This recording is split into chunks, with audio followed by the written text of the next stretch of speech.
जब हम role of teacher की बात करते हैं तो उसमें हमने इफेक्टिव टीचिंग स्किल्स को देखा। अब हम इंस्ट्रक्शनल स्ट्रैटेजीज को देखेंगे। ऐसी क्या इंस्ट्रक्शनल स्ट्रैटेजीज हैं जिनका इस्तेमाल जो है वो क्लासरूम में बेहतर मैनेजमेंट जो है उसको ला सकता है। ना सिर्फ बेहतर मैनेजमेंट बल्कि बेहतर लर्निंग।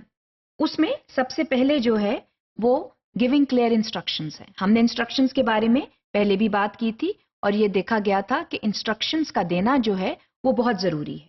तो इंस्ट्रक्शन का जो लेवल है वो स्टूडेंट की एबिलिटी से मैच करना चाहिए। इस चीज़ का ख्याल रखें कि जब आप कोई लेसन प्लान कर रहे हैं तो उसका जो इंस्ट्रक्शनल लेवल है ना बहुत आसान रखें ना बहुत मुश्किल रखें। इसमें आमतौर पे जो फॉर्मूला इस्तेमाल होता है वो करंट लेवल +1 कहलाता है। इसका मतलब ये है कि आपको ये मालूम होना चाहिए कि इस वक्त जो स्टूडेंट है उसका करंट लेवल ऑफ एबिलिटी जो है वो क्या है। आप जो है लेसन को करंट लेवल ऑफ एबिलिटी पर नहीं बनाते बल्कि करंट लेवल +1 पे बनाते हैं, जिसका मतलब ये है कि आप जो लेसन को इतना चैलेंजिंग रखें कि स्टूडेंट जो है वो जो है ही और she he should strive to meet the challenges of that instruction. Only then the student will take interest. मिसाल के तौर पर अगर आपने इतना सिंपल लेसन बना दिया है कि स्टूडेंट्स ने वक्त से बहुत पहले कंप्लीट कर लिया है तो फिर आपके लिए मैनेजमेंट इश्यूज हो सकते हैं। इसी तरह से अगर आपने लेसन बेहद डिफिकल्ट बना लिया है, इसका मतलब ये है कि current level of ability +3-4 steps ahead, तो फिर भी स्टूडेंट को उसको मैनेज करने में, उसको समझने में बहुत दिक्कत पेश आएगी। तो इस चीज़ का खास ख्याल रखें कि जब आप अपना लेसन को प्लान करते हैं तो जो इंस्ट्रक्शनल लेवल है उसकी सही डिफिकल्टी लेवल होना चाहिए, ना बहुत आसान हो ना बहुत मुश्किल हो। और जब आप करंट लेवल +1 की भी बात करते हैं तो बेसिकली हम इस तरह की बात करते हैं कि जो current level is this and the ability level that the student has to reach is this. Now you as a teacher will provide the scaffold, will support the student so that the student meets this level. This is very very important.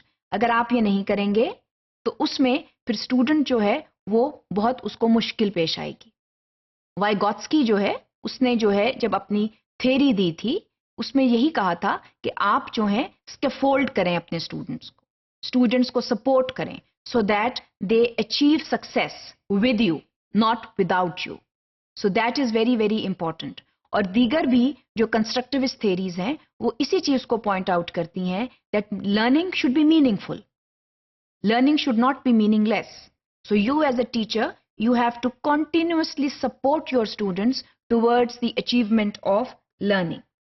इसमें एक और बहुत जरूरी अमल है कि जब आप instructions दें तो उनको स्मॉलर यूनिट्स ऑफ लर्निंग में डिवाइड करें। एक ही दफा हर किस्म की लर्निंग देने की कोशिश ना करें। Always divide it into smaller units. इसका मतलब ये है कि आप जो हैं सबसे पहले तो ये देखें कि आपने पढ़ाना क्या है और उसके बाद आप उसके डिफरेंट एरियाज जो हैं उनको जज करें और ये देखें कि पहले कौन सा एरिया आएगा और उसके बाद कौन सा एरिया आएगा। Always proceed from simple to complex, never start with complex things. जितने भी जो हैं टॉपिक के एरियाज ब्रेक डाउन हो सकते हैं उनको कीजिए और एरिया टू एरिया जो है वो डील करें। That is very important. मिसाल के तौर पर अगर आपने कंप्यूटर के बारे में आगाही देनी है तो ये बताना पहले जरूरी है कि उसके कौन से कंपोनेंट पार्ट्स होते हैं। For example it has a keyboard, it has a mouse, it has a CPU. इसी तरह जब आप पार्ट्स ऑफ स्पीच जो है करा रहे हैं, इंग्लिश के हवाले से मैं बात कर रही हूं, तो उसमें ये जरूरी है कि एडजेक्टिव पढ़ाने से पहले नाउन को के बारे में बताएं, एडवर्ब पढ़ाने से पहले वर्ब के बारे में बताएं।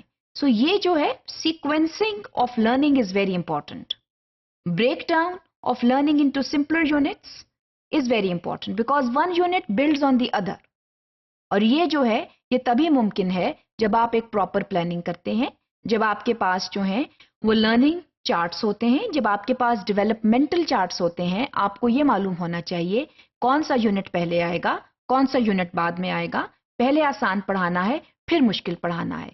इससे जो है अचीवेबिलिटी स्टूडेंट की जो है बेहतर हो जाती है, लर्निंग बेहतर हो जाती है or there is less room for chaos in the classroom. So management issues will not arise, and you will have a smooth flowing, a very smooth running classroom.